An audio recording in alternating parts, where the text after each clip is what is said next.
북미 정상회담 추진 과정에서 주도권을 폼페이오 국무장관에게 내줬던 존 볼턴 국가안보보좌관과 제임스 매티스 국방장관. 두 사람이 진척이 더딘 북한과의 비핵화 협상에 대해 입을 열었습니다. 조아라 기자입니다. 북미 정상회담 당시 굳은 표정으로 김정은 위원장과 악수를 나눴던 존 볼턴 보좌관. 대화 기류 속에 소외됐던 초강경파 볼턴이 약 한 달 만에 다시 입을 열었습니다. Secretary Mike Pompeo and others meeting with them, discussing it with them, and we'll find out soon enough, I think, whether they've made this strategic decision. 신속한 비핵화, 즉 트럼프식 모델도 강조했습니다. Lengthy, delaying talks, I think, are not in store. I think we'd like to move quickly. 이르면 이번 주에 열리기로 했던 북한과의 고위급 회담이 난항을 겪자 다시 북한을 압박하고 나선 겁니다. 제임스 매티스 미 국방장관도 후속 회담의 진척 상황을 알 수 없다고 지적했습니다.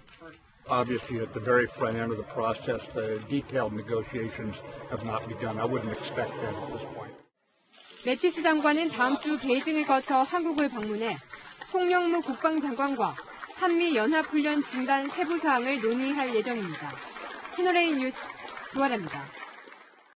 요즘 북한과 중국의 관계는 이보다 더 좋을 수 없다는 말로 요약됩니다. 두 나라 관영 매체들은 우리는 한 가족이고 우리는 한 참모부라고 보도했습니다. 곽정아 기자가 취재했습니다.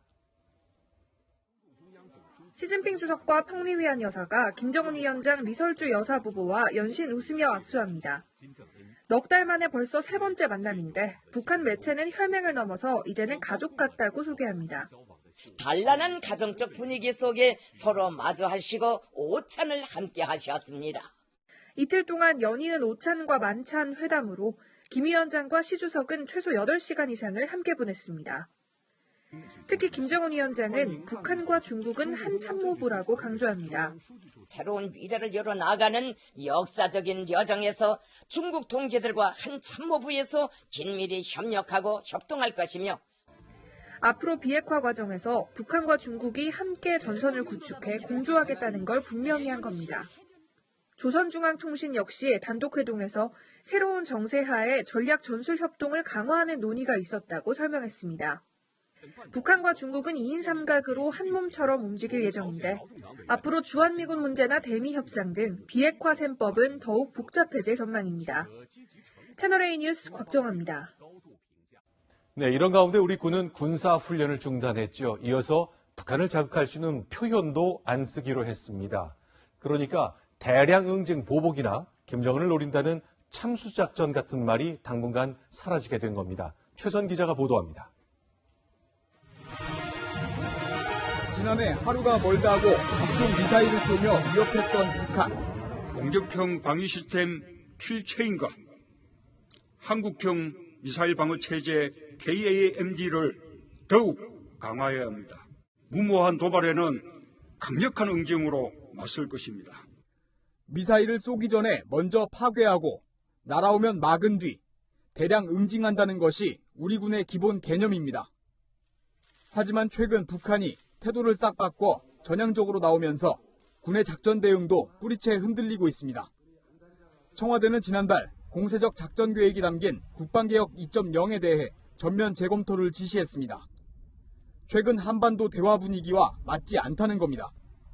일단 정부 관계자는 북한의 핵 미사일 위협이 줄어들 경우를 대비해 삼축체계 명칭만이라도 바꾸는 방안을 고민하고 있다고 말했습니다.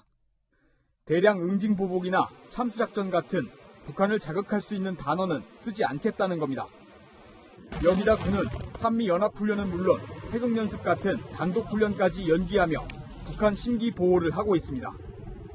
정작 북한은 아직 행동으로 보여준 것이 하나도 없는데 우리 군 혼자 너무 앞서 나가는 것 아니냐는 비판이 나옵니다.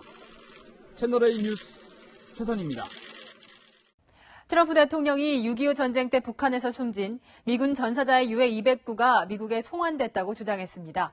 실제 송환 여부는 확인되지 않고 있는데요. 송환이 이루어졌다면 싱가포르 정상회담에서 합의 사항이 처음으로 이행되는 셈입니다. 이상현 기자입니다. 공화당 유세 현장에서 북미 정상회담 성과를 이야기하던 트럼프 대통령. 북한에 남아있던 미군 전사자 유해가 송환됐다고 발표합니다. Our great fallen heroes, the remains, in fact today already 200 have been sent back.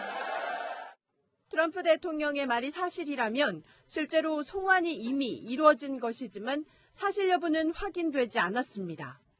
우리 외교부는 확인된 바가 없다면서도 북미 정상회담 당시 합의 사항이 신속히 이루어지길 기대한다고 밝혔습니다. 미 국방부는 북한의 5,300여 구의 6.25 전쟁 전사자의 유해가 묻혀 있는 것으로 추정하고 있고 그 가운데 200구 정도를 북한이 발굴해 가지고 있는 것으로 보고 있다고 밝힌 바 있습니다. 유해 송환은 판문점 유엔 사령부가 넘겨받아 하와이 히컴 기지에서 신원을 확인하는 과정을 거칠 것으로 보입니다. 지난번 3인의 억류 미국인 송환 때처럼 메릴랜드주 앤드루스 공군 기지에서 트럼프 대통령이 참석한 가운데 공식 행사가 열릴 가능성도 거론됩니다. 채널A 뉴스 이상현입니다. 네, 김정은 위원장은 어제 중국 베이징에서 농업과학원과 궤도교통지휘센터를 참관했습니다. 그러니까 먹는 문제와 기차 타는 문제에 관심을 보인 겁니다. 정동현 베이징 특파원이 그곳을 직접 찾아가 봤습니다. 김정은 국무위원장이 방중 이튿날 첫 일정으로 찾아간 중국 농업과학원.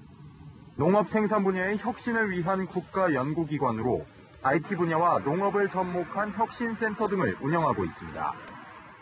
김정은 위원장은 이곳 중국 농업과학원의 온실을 직접 찾아 중국 농업의 발전상을 체험했습니다. 경제개발 구상 중 하나로 농업 분야 발전을 염두에 둔 행보라는 분석입니다. 예상치 못한 김 위원장의 방문은 연구원들 사이에서도 화제가 됐습니다.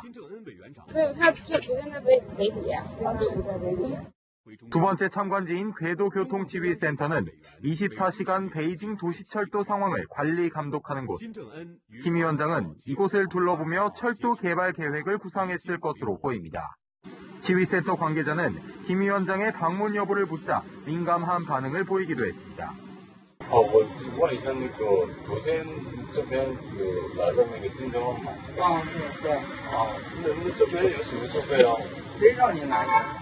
세계적 관심을 모으며 중국의 각종 시설을 참관한 김 위원장이 어떤 경제개발 모델을 만들어낼지도 관심이 쏠리고 있습니다. 베이징에서 채널A 뉴스 정동현입니다. 미국 땅에 불법 체류 중인 어른을 체포하고 자녀들과 격리해서 수용한다. 트럼프 대통령이 결국 자신의 이런 정책을 철회했습니다. 대통령의 부인과 큰딸마저 반대하자 내린 결정이었습니다. 황하람 기자입니다. 불법 이민자 자녀 격리 문제를 놓고 출입기자와 살벌한 설전을 벌였던 샌더스 백악관 대변인. On ours, we're a country of law and order, and we're enforcing the law and protecting our borders. These people have nothing. They come to the border with nothing, and you throw children in cages. You're a parent. You're a parent of young children. 하지만 결국 트럼프 대통령이 한 발 물러섰습니다. 미립국자들을 형사처벌하고 부모와 자녀를 격리 수용하는 이른바 무관용 정책을 한 달 반 만에 수정한 겁니다. 국제적 비난은 물론 가족 공동체라는 보수의 기본 가치까지 뒤흔드는 비인도적 조치라며 공화당까지 나서서 반대했기 때문입니다. We do not want children taken away from their parents. We can't enforce our immigration laws without breaking families apart. 트럼프가 입장을 선회한 배경엔 멜라니아 여사와 장녀 이방카 보좌관의 입김도 상당했던 것으로 알려졌습니다. 슬로베니아 출신 이민자인 멜라니아는 지난 17일 가슴으로 통치할 때도 있어야 한다며 사실상 반기를 들었고 새 자녀를 둔 이방카도 트럼프의 행정명령 서명 직후 가족 격리를 끝내는 중요한 행동을 취해준 것에 감사드린다는 입장을 밝혔습니다. 하지만 이미 2,300명이 넘는 아이들이 부모로부터 격리된 상황. 이들에 대한 격리 조치는 계속될 것으로 보여 갈등은 쉽게 사그라들지 않을 전망입니다. 채널A 뉴스 황하람입니다.